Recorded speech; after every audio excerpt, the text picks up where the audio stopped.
It's time for Northwestern Outdoors Radio, the award-winning broadcast covering fishing, hunting, and outdoor recreation throughout the Great Northwest. Northwestern Outdoors is brought to you every week by Max Lure Company, producing a legacy of innovation since 1969, by Sportsman's Warehouse, America's premier outfitter, and by Loophole, America's optical authority. Also sponsoring the show every week is Shiloh Inn & Suites, offering affordable excellence throughout the West. Mardon Resort, the place to fish and hunt in eastern Washington, and the Wallowa County Chamber of Commerce, where nature is on display in Northeast Oregon all year long. And now, let's head into the field with your host, John Cruz. I just got back from Mardon Resort at Potholes Reservoir. It's a family-run resort in eastern Washington. We've been telling you about it for years. They're a longtime sponsor, and I've been visiting there as a hunter and angler for, get this, over 2 decades now. And if you haven't been there in a while, this place has gone through a lot of changes. The Meisberg family has done a complete expansion and remodel here. Gone is the old 1930s era motel, and in its place are 9 air-conditioned park cottages overlooking the lake that are favorite places for my family to stay. There's also 4 cozy lakefront camper cabins, the new Blythe edition with pull-through spots for big rig RVs and trailers,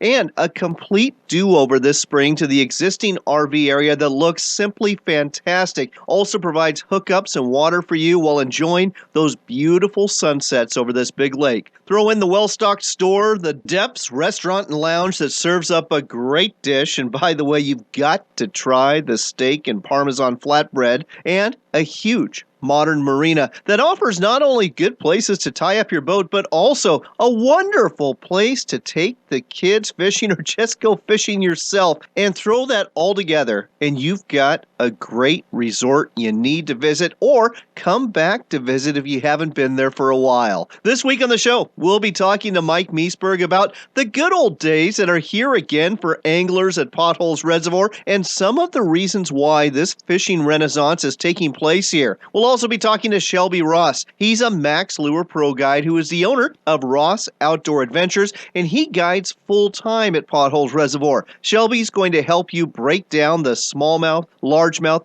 and walleye fishing opportunities here and give you some tips on how to catch a bunch of these fish too. A couple hours north of Potholes Reservoir in north central Washington is the little town of Brewster. The Columbia River flows by here, and the sockeye fishing has been off the charts this month. Bobby Loomis with Max Lure Company will tell you all about it and tell you how you can get your share of fish during an extended Max Minute. We've got other angling news about closures and restrictions all over the Northwest due to low stream flows and high water temps that are stressing and in some cases killing fish right now. But it's not all about fishing this week. We've also got some wild game and outdoors cooking for you too. Randy King hails from Nampa, Idaho. He's the author of a brand new book, Chef in the Wild. This is an unusual cookbook in that it features some great outdoor stories, which then tie into different recipes. Randy will tell you not only about his book, but also about how to prepare antelope for the table, starting in the field right after you've shot it. With pronghorn season right around the corner,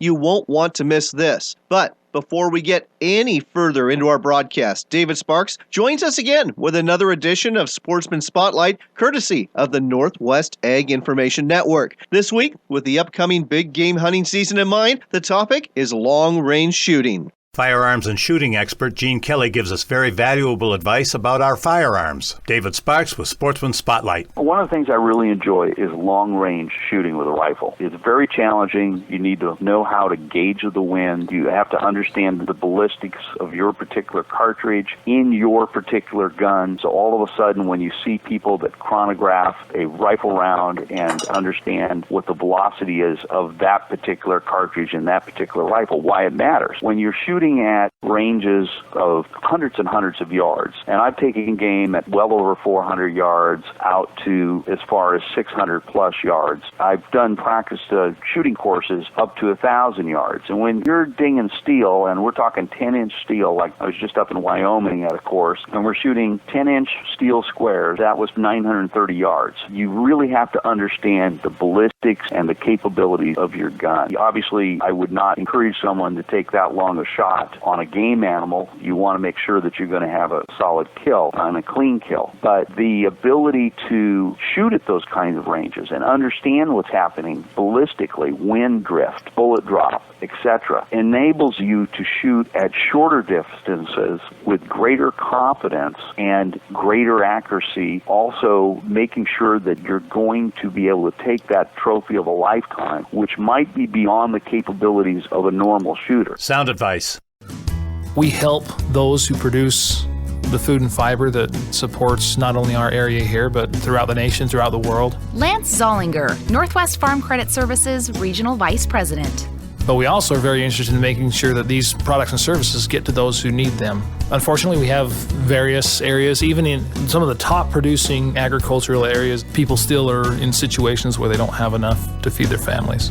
Northwest Farm Credit Services employees contribute in a variety of ways. We've directly focused an effort on donating not only dollars to the food bank to help them with distribution of that food. We've helped fund trucks that have been purchased and ways to make sure that those products that they have in the food bank can get out to those who need them. But we also spend a lot of time as a group serving in the food bank. Northwest Farm Credit Services. Customer owned, customer driven. Backcountry hunters and anglers, the men and women working hard to keep public lands in public hands. Check us out at backcountryhunters.org. In the Nevin Root motor and Minn Kota troller and Lowrance fish finder or two. We pushed off the dock. Welcome back to Northwestern Outdoors Radio. I'm John Cruz. As you've probably heard, a lot of rivers in the Northwest have closed to fishing because of low flows, high temperatures. So what's an angler to do? Well, there's always bass fishing, and one of the best places to go bass fishing right now in the Northwest is Potholes Reservoir. With us here to tell us more about the great bass and summer walleye fishing that's going on right now is Shelby Ross, owner of Ross Outdoor Adventures. Shelby, always good to have you on the show. John, it's great to chat with you. Shelby, you're like the premier guide who guides on Potholes Reservoir. You've really got things dialed in. Got to see you on the water a few days ago. You were coming back from a successful bass trip. What kind of bass are people catching out of Potholes Reservoir right now? Both the largemouth and smallmouth are going gangbusters, and it's kind of what do you want to do? The smallmouth along the riprap of the dam and along the islands south of Goose Island just produce tons and tons of fish. The average size is, a pound and a half, and you just wade through those little guys to catch bigger fish. And, I would bet every 10th or 12th fish is a, 3 to 5 pound fish. And, if you can go out and catch 50 of them, you had a great day. Oh, absolutely. And those fish fight like crazy. They do. I love catching smallies on Potholes Reservoir, and it's really interesting because it was just a couple years ago that those little fish you were wading through were like the 8-inch, the 10-inch bass, and now we're up to like the 12, 14-inch bass as the small ones or the average ones, so that's great news. Let's talk about how you're catching them, especially off that riprap, especially off of Goose Island. You're basically fishing off the rocks. How do you catch the smallmouth? Choose your favorite plastic and give it a whirl. It's some days you got to experiment to find something that they will not bite. And the tried and true have always produced for years and years have been salt and pepper colored Gitsit tubes and of course grubs. Sure. Spinnerbaits will produce, crankbaits will produce. You name it. I think I see guys out there with flies and a float, and that looks like a ton of fun on a fly rod. I've never done it, but I see people doing it pretty consistently, and they must be catching some fish because otherwise they wouldn't be out there over and over again. So it's pick your poison on the smallmouth as far as the lure goes. How deep are these smallmouth? I'm guessing it changes as the day goes on, too? It absolutely does, and early in the morning and late in the evening, they're in 2 and 4 foot of water right up along that riprap, and as the day progresses, they'll move deeper. What's been interesting with this heat is it doesn't seem like the fish are deep. It just doesn't seem like there's oxygen down deep, and most of the fishing's been 10 foot or less, just not much down deeper, and you always think, well, the water should be cooler down there. Well, right. I just don't think there's any oxygen. Interesting. That actually is really interesting. That probably explains why I wasn't having much luck. I was trolling 13 to 15 feet deep, and I was catching bullhead instead of bass. So interesting stuff there. Let's turn our attention to largemouth bass. I know a lot of folks are heading back into the sand dunes this time of year. It's really cool country to explore, and there's some really big largemouth bass back there, aren't there? There is, and as we speak, there's an ABA tournament going on, and I wish my brother best of luck in that, and hope they're doing well. The largemouth fishing, the numbers have been better than they were earlier in the year, which everybody thought was really good. And we're just not getting near as many 5 and 6 pound fish as we were a month and a half ago. And the numbers have been better, but getting those big quality fish has been tougher. And the frog bite in the weed cover, fishing the frog right over the top of the cover, has been dynamite, and it's just a really fun way to fish. If you've never done it, the fish just explode through the weeds to hit that frog, and I don't know a better way to catch them than that. It is just way too much fun to watch that fish explode. I agree 100%. Folks, you're listening to Northwestern Outdoors Radio. We're talking about fishing 27,000-acre Potholes Reservoir in eastern Washington, and the guy we're talking to about it, Shelby Ross, the owner of Ross Outdoor Adventures. You can go to his website at potholesfishing.com. We're going to tell you more about that in a couple minutes, but before we do, let's turn our attention to walleye, because not only is Potholes Reservoir a great bass fishery, it has become perhaps the best walleye fishery in the Northwest. Tell our listeners more about it. Well, and we've been talking about bass, and I just don't do a third the bass fishing that I used to, because the walleye fishing has become so popular that that's kind of become the focus. And everybody loves to eat the walleye, and the walleye bite has been just insane for the last 4 years. And everybody keeps going, how long can this possibly continue? But as long as it does, it's a fun ride, and we'll just keep going. But the walleye bite has been really good, especially considering the 100-degree heat we had. Right. And it's a morning bite. We fish from daylight for 5 hours, and we don't attempt fishing in the heat of the day. There's a few diehards out there that do, but you can just feel the bites flow when that temperature creeps to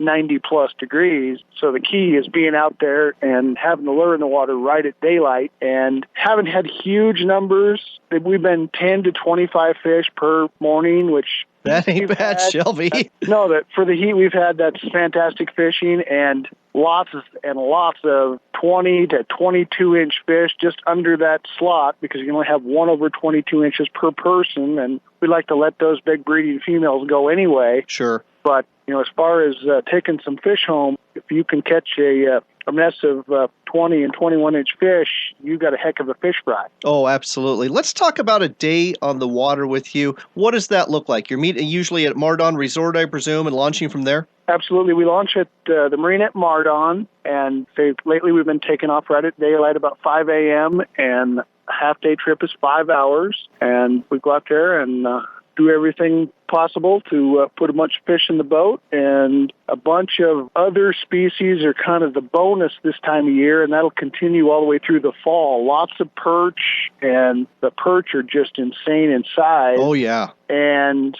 perch, walleye, a few smallmouth. As the water continues to drop, we catch more and more largemouth. Last fall, we caught a 7.7-pound largemouth trolling for walleye. Jeez. And an occasional trout, a crappie. We're getting 1 or 2 a day, and that'll increase a little bit as the water continues to drop. We're down about 13 feet from full pool right now, which is probably 4 foot lower than we have been the last few years for this time of year. And that's just based on water demand in the South Basin for irrigation because of the hot weather. And we'll lose up to 24 feet of water level, by late fall at the end of the irrigation season. And what that does is it concentrates the fish.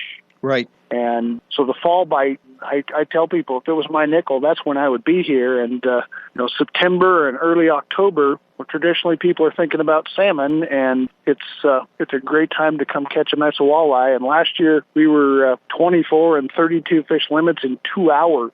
Amazing. Absolutely amazing. Folks, that bass bite in September is great too. Shelby, we are running short on time, but let's give folks your website and a phone number so they can go fishing. They can't do it on the rivers, at least not very many right now, but by golly, they can have great fishing with you. What's the website? What's the phone number? The website is potholesfishing.com. And the phone number is 509-750-7763. Give a yell and come catch them. That's 509-750-7763. Again, 509-750-7763. The website, potholesfishing.com. That's potholesfishing.com to go fishing with Shelby Ross. Known this guy for a long time. He's one of the best guides out there, and he knows how to catch the fish at Potholes Reservoir. Shelby, thanks for joining us on Northwestern Outdoors Radio. Thank you, John. It's always a pleasure to chat with you. With musky spinners and lures.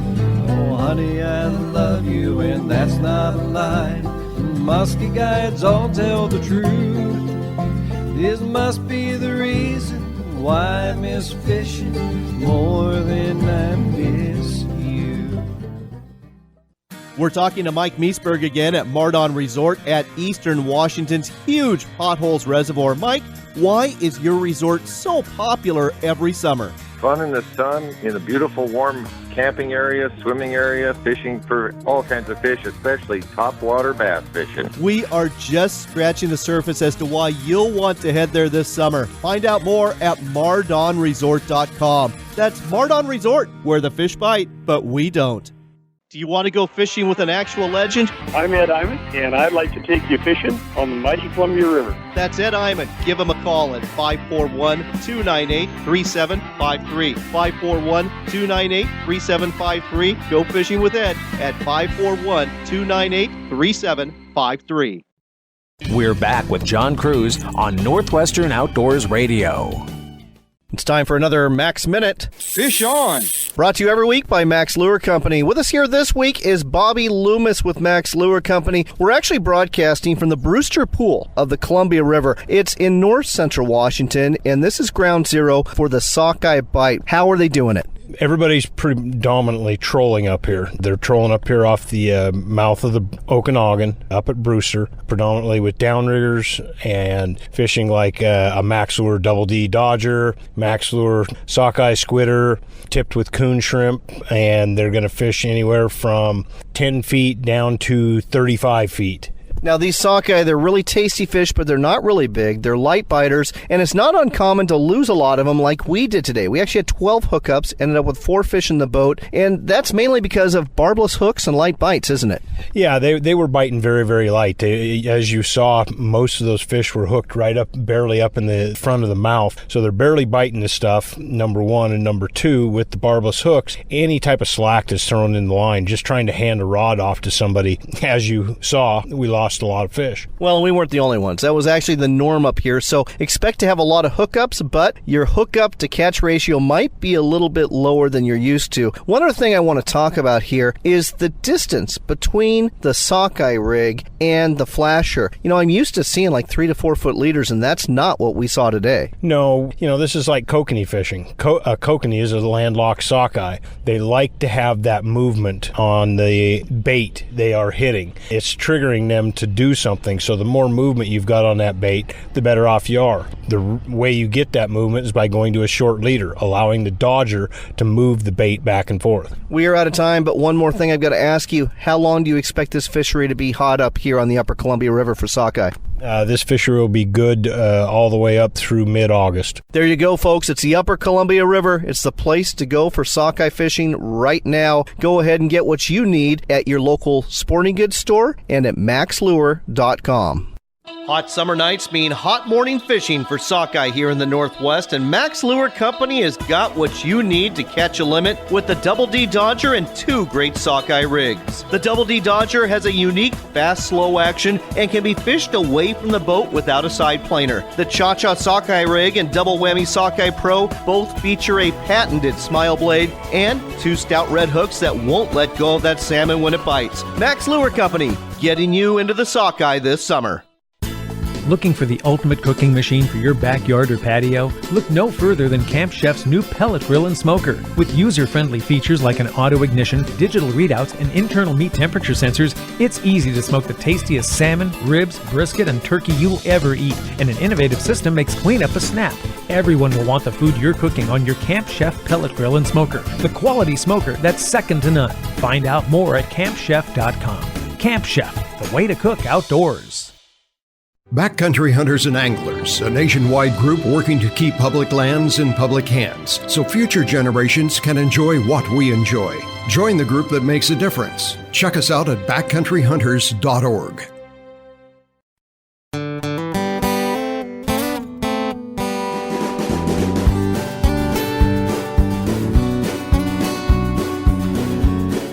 You're back with Northwestern Outdoors Radio. I'm John Cruz, and I've got to ask, are you hungry? Well, if you are, I've got just the book that's going to make you even hungrier. It's called Chef in the Wild. It's a brand new outdoors game and fish cookbook. You're going to love it. With us here to tell us more about it is the author, Randy King. Randy, great to have you back on the show. Thanks for having me. I really, really appreciate it. Randy, you have kind of a dual life in terms of being a chef and being an accomplished outdoorsman, and you've been able to put the two together and do some outdoors writing, and now you've got this new book. Why don't you tell our listeners a little bit about yourself and how this all came to be? Absolutely. I always grew up with that dream of being a writer and figuring out how it goes from there. And since, I can't remember the first time I went hunting or the first time I went fishing, I've been doing it for so long. Eventually I got to the point in my life where I was like, I really want to try my hand at putting something down on paper. So, about 10 years ago, I started writing some stuff down and sold some articles to this magazine and got hooked on the whole writing thing. And then, since I've been hunting my whole life, I had some good stories, and I started really getting into the food and where that hit. Because my career has been, on the professional side, has been a chef. So I always liked having wild game on my menus. So it was like, wow, what can I do to bring all this together? And so it was writing articles about food and hunting and how they connect. And, it's been a real successful thing for me with this book. And then there's been a real movement out there, with people like Stephen Ranella and Hank Shaw and Jackson Landers, and really bringing that game is good food movement to the forefront. Well, I'm glad they have, and I'm glad you're doing the same. And folks, if you haven't had a chance to read Randy's writing before, you can usually find it every month in Northwest Sportsman's Magazine. He does a great job with a regular column there. Randy, Boise, Idaho, that's kind of your home turf, isn't it? Where do you do most of your hunting and fishing? So there is a place outside of Boise called the Owyhees. I live in a suburb of Boise called Nampa. The Owyhee Mountains are kind of my go-to home base for it. It's high desert, so you got some pine trees, but it's a lot of sagebrush flats. Lots of chukar, lots of partridge, Hungarian, some cottontails, lots of jackrabbits, mule deer, and some elk. So my son and I were fortunate enough to draw our elk tags up there this year, and we get to go chase them down. But that's home territory. For me, I actually have a shotgun that used to ride shotgun on a wagon train. Oh my gosh. For my family. So I still hunt. It's a side-by-side 16 gauge that I still hunt with. Both my boys got their turkeys with it this year, and that's where it used to ride on the wagon train, was up there in the Owyhee. So that's definitely home base for me. Wow, absolutely love it. Well, speaking of the Owyhee, speaking of desert country, we've got to talk about an animal that I know you've hunted before, and a lot of people are getting ready to go hunting for. Pronghorn, call them antelope, call them what you want, but their meat can be a little, kind of a mystery for some. So I wanted to spend a little time talking about antelope, and starting off with, if you get one down, especially in the summer months, what do you need to do to take care of that meat so it's going to taste good on the table? Cool it off. So if you're sitting in a ground blind, you get one down and you're, a 2-hour hike from the truck, you need to shed the skin from it almost immediately. Get it in a state where it can form that protective rind without its fur on it. So skin it, put it in a thinner layered bag. If you can, something that'll kind of wick heat away but keep bugs off. Critical importance to it. Don't let it ride in the back of the truck for the 4-hour trip home, because a lot of times you're in the middle of nowhere when you get her down. Come prepared to be successful. I know a lot of people say that that'll jinx you if you show up with ice without any fish, before the fish are biting. I know some people say that'll jinx you, but with antelope, you potentially got 120 pounds of something you're going to have to eat eventually anyway. Right. So you might as well take care of it right there. So show up. What I'll do on mule deer hunts when it's real hot in the summertime is we'll take 2-liter bottles, freeze them, and just have a cooler full of them. Right? Oh. And then you can just throw the legs in there and separate out the food. Just take the food out. I mean, to heck with $50 worth of groceries. If you got 120 pounds worth of antelope, take the food out of the cooler and throw it in the back of the truck and save that precious game meat. Oh, yes. And speaking of the legs, let's talk about the hindquarters. You actually have a section of your book, Chef in the Wild, dedicated to butchering the hindquarter. Tell us a little bit how that procedure works. So with the hindquarter, I decided to do that because a lot of books will have here's how to do a whole animal, here's how to do this. The hindquarter is your biggest bang for your buck, right? You're going to get back straps, you can get those off. So I decided to take the hindquarter because it's kind of got a paint-by-numbers diagram on it, right? So once you get it cleaned, you're going to see lots of lines that are going to be kind of parting it through. Right. And those are going to be basically your guidelines that you're going to take those muscle groups apart by. And then what I did in the book is I laid out, here's the piece of meat, here's what you do with the piece of meat. So like an antelope leg on the outside is going to have different sections that are better for certain things like a blade roast or a shank or a sirloin, certain things like that might take longer to cook, might be great for grilling, stuff like that. Speaking of meat that tastes good, you've got a recipe in there. Tell us about this great recipe you've got for antelope. Yeah, it's antelope salomo. And what it is Idaho, where I'm from, has a real long history of having a Basque population. We're one of the top regions outside the Basque country in the world for immigrants, and a lot of that had to do with our ranching and our sheep culture that we had up near Sun Valley. So they have a huge influence, and since on the culinary realm in the Boise area with their restaurants and that heritage. So I took a Basque recipe for salomo, which is kind of a cured and then slowly roasted meat.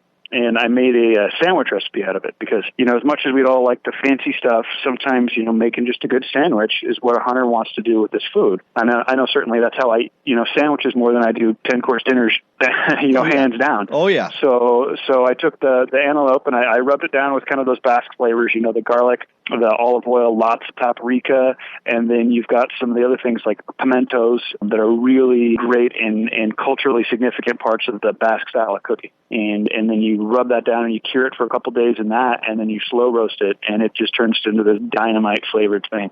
Okay, folks, you're listening to Northwestern Outdoors Radio. We're talking to Randy King. He is the author of a brand new book called Chef in the Wild. And it's not just a cookbook, folks. It actually has stories about the different animals, the different fish, and then he follows that up with a recipe. I think it's really clever what you've done here. Lots of great photos, too. It's a big book, really easy to read, really easy to follow the recipes on here.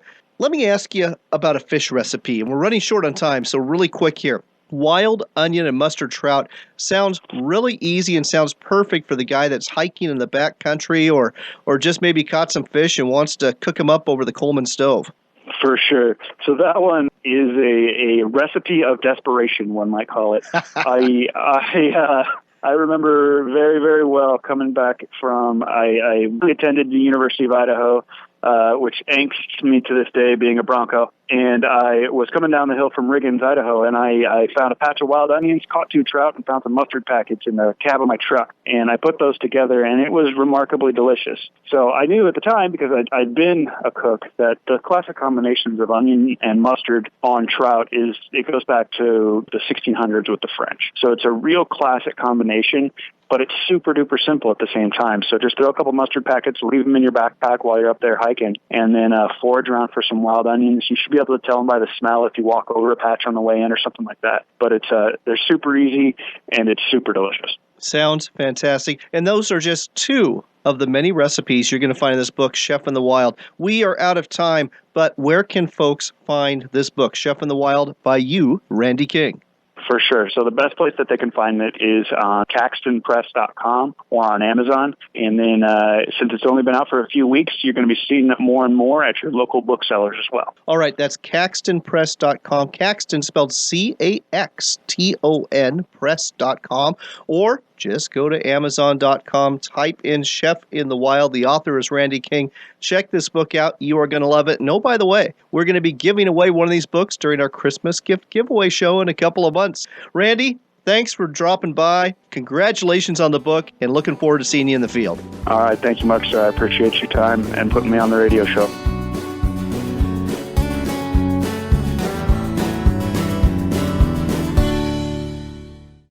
Need a lightweight camp stove for your next adventure? The new Striker Series stove from Camp Chef is the perfect solution. 2 models of this single-burner stove let you cook using propane or isobutane. The heat ring technology built into the stove's cookware lets you boil water in less than 2 minutes. And like everything else in the Camp Chef line, the Striker Series stove is built tough. If you hike, paddle, hunt, or fish and cook while you do it, you're going to love the Striker Series stove. Find it at your local sporting goods store or at campchef.com. Camp Chef, the way to cook outdoors. Leupold Gold Ring Optics are built to perform at the highest level, shot after shot, year after year. Our rifle scopes, binoculars, spotting scopes, rangefinders, and more always come through when you need them most. That's why our American-built products have a lifetime guarantee. Or as we like to say here at Leupold, they are guaranteed for a lifetime of performance, not a lifetime of replacement. Find out more about our top quality gear and our lifetime guarantee at Leupold.com. Leupold, America's optics authority. I'm gonna take you fishing, honey. You're gonna love it. Gonna get up before the sun rise above us.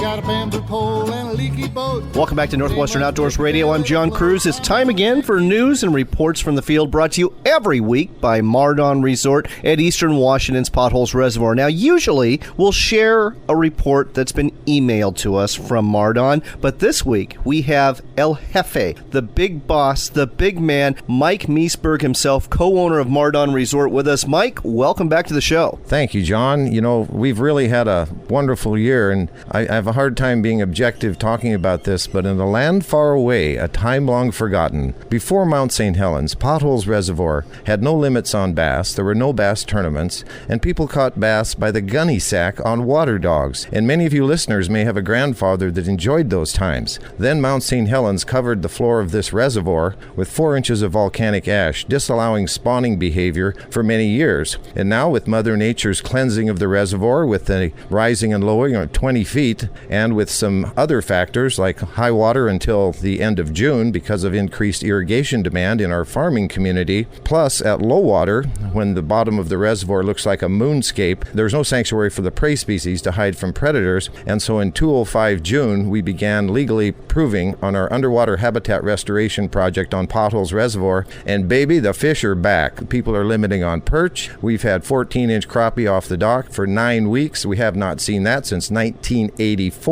But in a nutshell, the perch are happening off the dock, and we're seeing large perch, and the bass are going well. Shelby Ross, our premier walleye guide, has been providing unbelievable activity for his clients. And what's really been unusual to many of us that have been here, like myself, 4 decades, is we have a yellow bullhead, a brown bullhead, and a channel cat fishery that would knock your socks off if you were down south. But this is up in the Northwest on Potholes Reservoir. My son went out with a buddy the other day, a gentleman that works too much and never gets to go fishing. He caught a 12-pound channel catfish on a diving plug, and it was the best fight he'd ever had on a fishing rod. And trollers trolling for walleye, which have been very, very available, the walleye have been most available, are catching a lot of incidental fish in regards to yellow bullheads, brown bullheads, rainbow trout this week up to 8 pounds, and some smallmouth bass that are just nuts when you're out in that 20-foot water trolling for walleye. But fishing on the reservoir is going well, and as always on Potholes Reservoir, as the lake drops down, the dunes become more difficult to go in, and the fish are very available on the points just outside the sand dune area on the main body of Potholes Reservoir,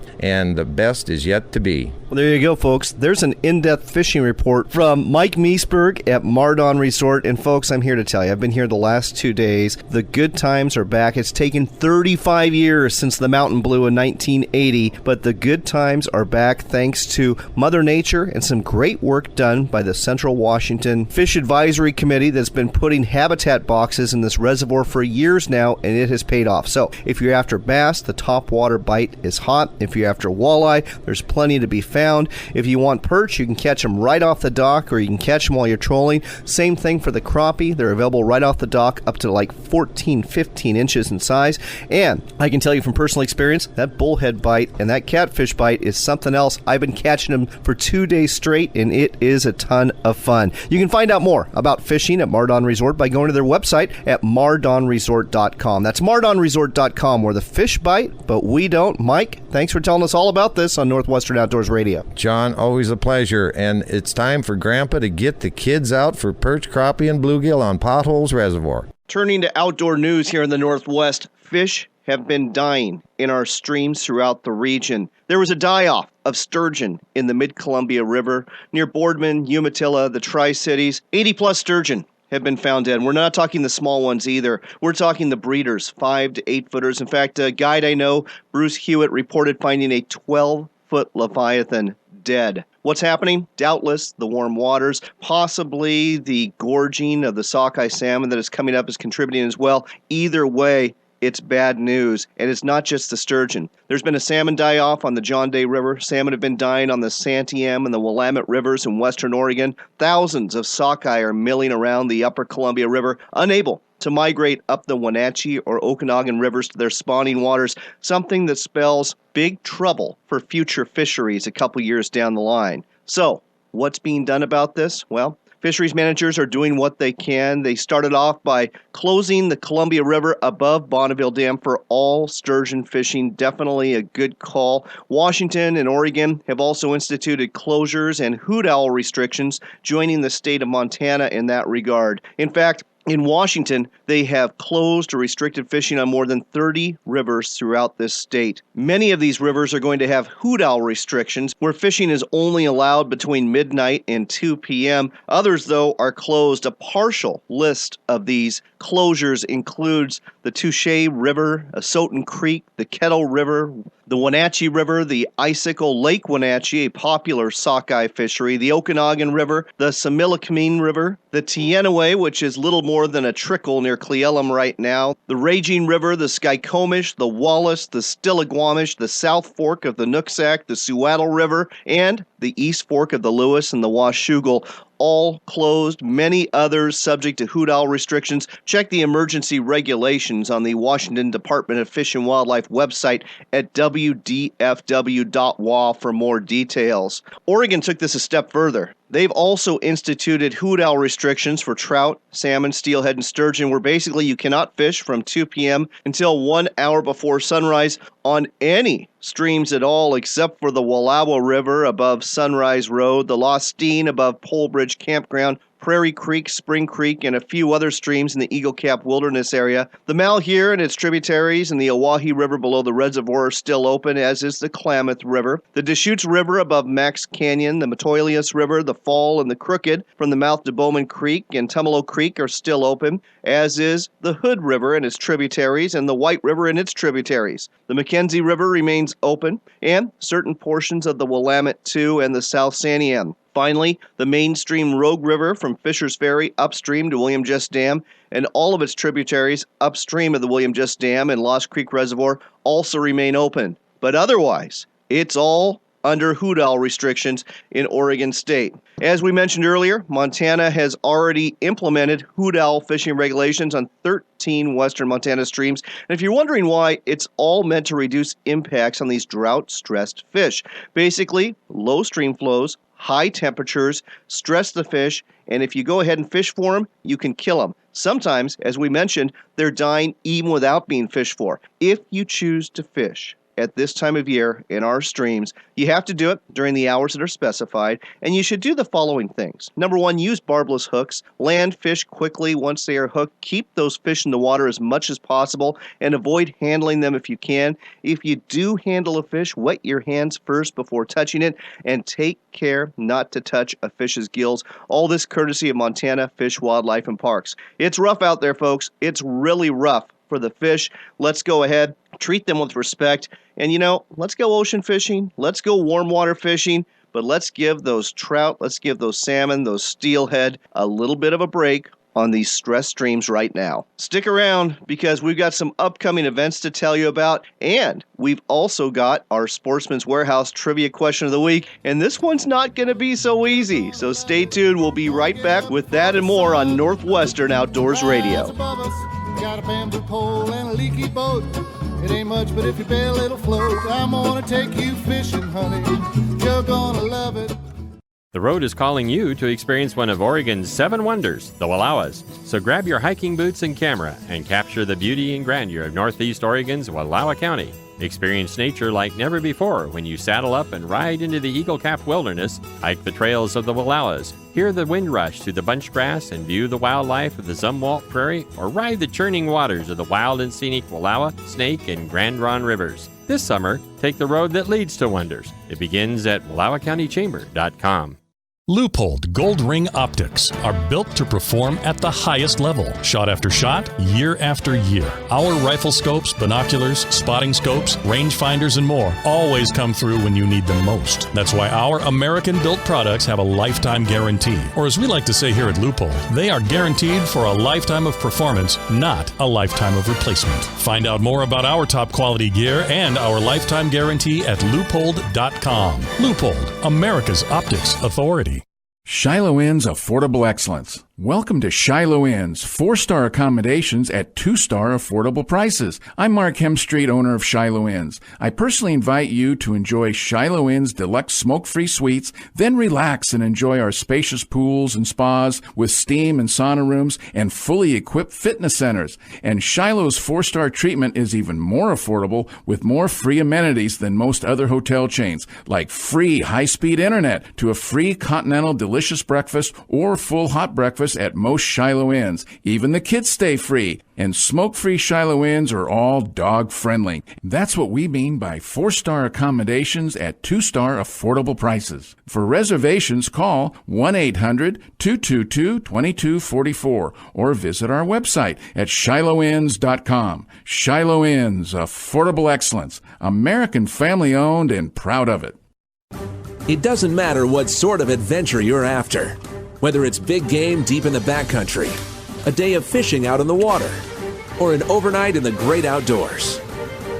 At Sportsman's Warehouse, we've got the gear in here for what you need out there. Gear up for your next adventure at one of the Sportsman's Warehouse stores or shop online. Sportsman's Warehouse, America's premier outfitter. Pheasants Forever is working hard every day to ensure there's more wildlife habitat for the future. To join us, go to pheasantsforever.org. We're back with one last cast from John Cruz on Northwestern Outdoors Radio. Hunting season's coming up soon, and we've got some upcoming events at Sportsman's Warehouse stores that you elk callers are going to want to know about. There's some free elk calling seminars taking place. The first one, Saturday, August 1st at the Lewiston store. Rocky Jacobson, 4-time World Elk Calling Championship and owner of Rocky Mountain Hunting Calls and Supplies, will be there from 5 to 7:30 p.m., letting you know how to call in the elk. Rocky's going to be heading to the Missoula store the following weekend, Saturday, August 8th from 6 to 8 p.m., where he'll do the same thing there. Meanwhile, over at Hillsboro, Oregon, August 8th from 1 to 2 p.m., you can learn from 2-time state elk calling champion Jim Hendrickson. Jim's got 40 years of archery hunting experience, knows a lot about hunting elk, and on the 15th, he's going to be at the Portland store from 10 a.m. to 11:30 a.m., just in case you miss him in Hillsboro or you want some more advice. And now, it's time for your trivia question of the week. The Lewis and Clark Caverns are in southwest Montana and are definitely worth a guided tour with one of those knowledgeable Montana State Park rangers. These caves are magnificent and are named after the famed Western explorers. But did anyone from the Lewis and Clark expedition ever explore the caverns themselves during their travels through this area? Give us your answer through our website at northwesternoutdoors.com. Simply go to our contact page and give us your answer, yes or no there, or you can contact us through our post on Facebook. Our page, Northwestern Outdoors Radio. Go ahead and like the page and then comment on the post. Everyone who guesses correctly is entered for a chance to win the $25 gift card we give away every week from Sportsman's Warehouse after our last broadcast of the weekend. One last event that's taking place is at Mardon Resort, that great place to stay and play we've been telling you about during this broadcast. It's the 8th annual Lake Games and Beach Party, and I'll tell you what, it's a hoot. This is perfect for you and your friends who have a boat and want to have fun. The games take place on the islands and dunes found in the reservoir, and you'll boat to each of them. Do a fun activity, and then on to the next dune to go ahead and fill out your poker hand, so to speak. In the evening, you'll enjoy dinner, find out who has won the various awards, and dance the night away to music as the sun sets over the big lake. You can find out more about this really fun party featuring boating, sun, and fun at MardonResort.com. That's MardonResort.com, where the fish bite but we don't. After you get off the Mardon Resort website, I've got another one for you to check out. It's RenoViolaOutdoors.com. It's the home of WRVO Radio. Now, this is a unique internet radio station in that it offers only outdoors radio programming 7 days a week. We are part of the lineup. In fact, you can hear Northwestern Outdoors Radio on this website every Wednesday. We're on there actually 4 times each Wednesday. There's also 30 other outdoor programs that air on this internet station too. The website again, RenoViolaOutdoors.com, the home of WRVO Radio. We are out of time, so until next week, take care, God bless, and make it a point to spend some time outdoors.